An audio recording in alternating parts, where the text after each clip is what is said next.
Hello everyone, this is Dr. Harika, fertility specialist, Fortinen Hospital, Secunderabad branch.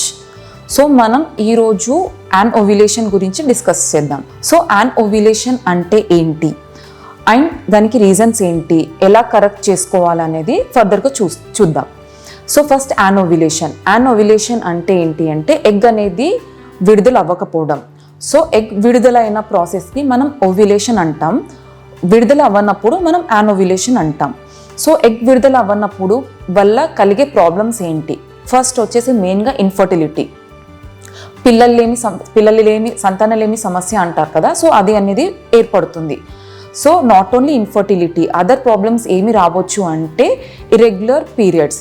So egg విడుదల అవ్వనప్పుడు periods అనేది delay అవుతూ ఉంటుంది. So usually ఒక 2 months వరకు రాకపోవడం, లేదంటే 3-4 months వరకు డిలే అవ్వడం అనేది కూడా చూస్తూ ఉంటాం. సో దీనికి మెయిన్ రీజన్స్ ఏంటి అని చూద్దాం. ఫస్ట్ రీజన్ వచ్చేసి వెయిట్, బోత్ అండర్ వెయిట్ ఉండొచ్చు లేదంటే ఓవర్ వెయిట్ ఉండొచ్చు. అంటే బిఎంఐ వచ్చేసి <17 లేదా బిఎంఐ <30 ఉన్నప్పుడు ఏమవుతుంది, మనకి ఇది ఎగ్ అనేది సరిగ్గా విడుదల అనేది అవ్వదు అనమాట.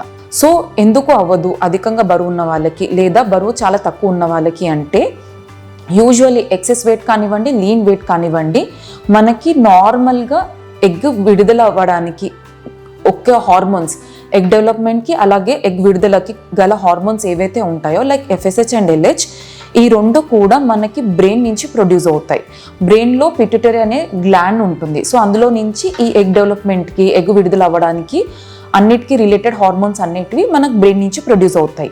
సో ఈ వెయిట్ వల్ల అంటే ఎక్సెస్ వెయిట్ అవ్వనివ్వండి లేదా తక్కువ వెయిట్ అవ్వనివ్వండి, ఈ వెయిట్ డిఫరెన్స్ వల్ల ఏమవుతుందంటే హార్మోనల్ డిస్టర్బెన్స్ అనేది ఏర్పడుతుంది. సో బ్రెయిన్ నుంచి విడుదలయ్యే ఈ హార్మోన్స్ అనేటివి డిస్టర్బెన్స్ ఉండడం వల్ల కూడా మనకి ఈ ఎగ్ డెవలప్మెంట్లో, ఎగ్ రిలీజ్ అవ్వడంలో ఇష్యూస్ అనేది ఏర్పడుతుంది. సెకండ్ రీజన్ వచ్చేసి మనకి మెయిన్గా కామన్గా చూస్తుంది ఏంటి, PCOD. సో ఈ PCOD వల్ల కూడా ఎగ్ అనేది డెవలప్మెంట్ ఉండదు, అలాగే ఎగ్ అనేది సరిగ్గా విడుదలవ్వదు. ఎందుకు PCODలో మెయిన్ రీజన్ ఉంది అంటే మనకి PCODలో ఏం జరుగుతుంది, సో హార్మోనల్ డిస్టర్బెన్స్ అని అనుకున్నాం కదా. సో ఈ FSH, LH అనే హార్మోన్స్ వేరియేషన్స్ వల్ల కూడా ఎగ్ డెవలప్మెంట్ ప్రాసెస్లో కానివ్వండి, ఎగ్ రిలీజ్ ప్రాసెస్లో కానివ్వండి డిఫికల్టీ ఉంటుంది. సో అలాగే ఏం జరుగుతుంది, PCODలో మేల్ హార్మోన్ అనేది ఎక్కువ లెవెల్లో ఉంటుంది, లైక్ టెస్టోస్టిరోన్ అనే హార్మోన్ అండ్ ఇన్సులిన్ లెవెల్స్ కూడా ఎక్కువ ఉంటాయి. ఇవన్నీ హార్మోన్ డిస్టర్బెన్స్ వల్లనే మనకి యాన్ ఓవ్యులేషన్ అనేది ఏర్పడుతుంది. నెక్స్ట్ ఎండోక్రైన్ కాజెస్ అంటారు. ఈ endocrine causes, common endocrine causes ఏంటి అంటే హైపోథైరాయిడిజం ఒకటి అండ్ ప్రొలాక్టినిమియా అంటారు, హైపర్ ప్రొలాక్టినిమియా. సో ఈ హైపోథైరాయిడిజం వల్ల ఏం జరుగుతుంది అంటే థైరాయిడ్ లెవెల్ అనేది ఎక్కువ అవుతుంది. సో TSH హార్మోన్ అనేది ఎక్కువ ఉండడం వల్ల ఏమవుతుంది, FSH, LH అనే హార్మోన్స్ని సప్రెస్ చేస్తుంది.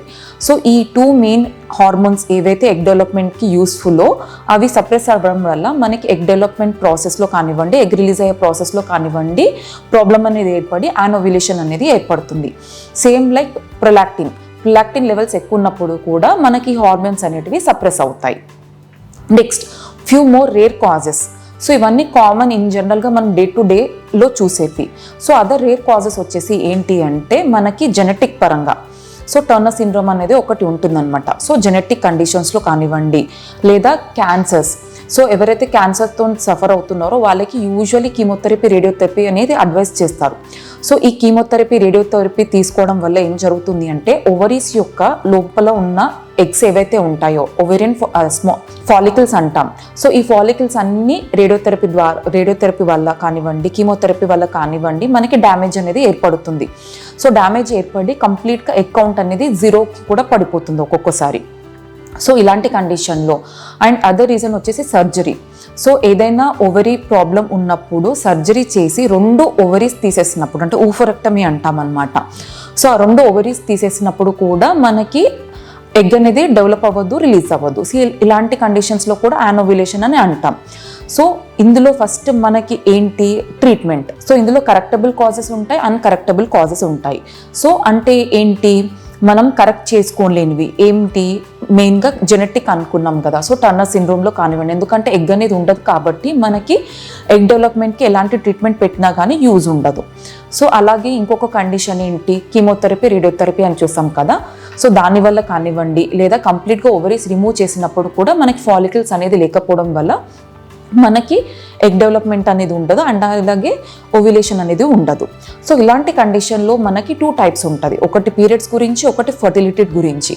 సో పీరియడ్స్ రావట్లేదు, ఓవరీస్ వల్లనే మనకి పీరియడ్స్ అనేది రెగ్యులర్గా వస్తుంది, ఎందుకంటే ఓవరీ నుంచి హార్మోన్స్ అనేవి ప్రొడ్యూస్ అవుతుంది. సో ఈ హార్మోన్స్ వల్లనే అంటే లైక్ ఈస్ట్రోజన్, ప్రొజెస్ట్రాన్, ఈ హార్మోన్ వల్లనే గర్భసంచిలో ఉన్న పొర అనేది తయారై బ్లీడింగ్ రూపంలో బయటకు వస్తూ ఉంటుంది. FSH ఇంజెక్షన్స్ కానివ్వండి పెట్టేసి మనం ఎగ్ డెవలప్మెంట్ అనేది ప్లాన్ చేస్తాం. సో ఎగ్ డెవలప్మెంట్కి అలాగే ఎగ్ రిలీజ్ అవ్వడానికి కూడా HCG అనే ఇంజెక్షన్ కూడా అడ్వైజ్ చేస్తాం. నెక్స్ట్ కండిషన్ వచ్చేసి హైపోగొనాడోట్రోపిక్ హైపోగొనాడిజం. అంటే ఏంటి, బ్రెయిన్ నుంచి మనకి హార్మోన్ ప్రొడక్షన్ తగ్గింది అని అనుకున్నాం కదా. సో ఈ హార్మోన్స్ బ్రెయిన్లో నుంచి పిట్యూటరీ గ్లాండ్ నుంచి తక్కువ ప్రొడ్యూస్ అవుతుంది కాబట్టి మనం ఎక్స్టర్నల్గా ఈ హార్మోన్స్ని సప్లిమెంట్ చేస్తున్నాం. సో లైక్ GnRH హార్మోన్స్ కానివ్వండి, ఇది వరకు డిస్కస్ చేసుకున్నాం, FSH LH హార్మోన్స్ కానివ్వండి, ఇలాంటి హార్మోన్స్ పెట్టి కూడా మనం ఎగ్ డెవలప్మెంట్కి చూస్తాం.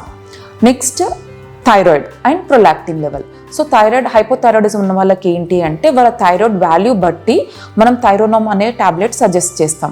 సో వాళ్ళ వాల్యూ బట్టి డోస్ అనేది అడ్జస్ట్ చేస్తాం. సో థైరాయిడ్ లెవెల్ కూడా యూజువల్లీ కంట్రోల్కి వచ్చేస్తుంది. Next prolactin levels. Prolactin levels ఎక్కువ ఉన్నప్పుడు బ్రోమోక్రిప్టిన్ అనే టాబ్లెట్ సజెస్ట్ చేసి వాళ్ళకి ప్రొలాక్టిన్ లెవెల్స్ తగ్గేటట్టు చూస్తాం.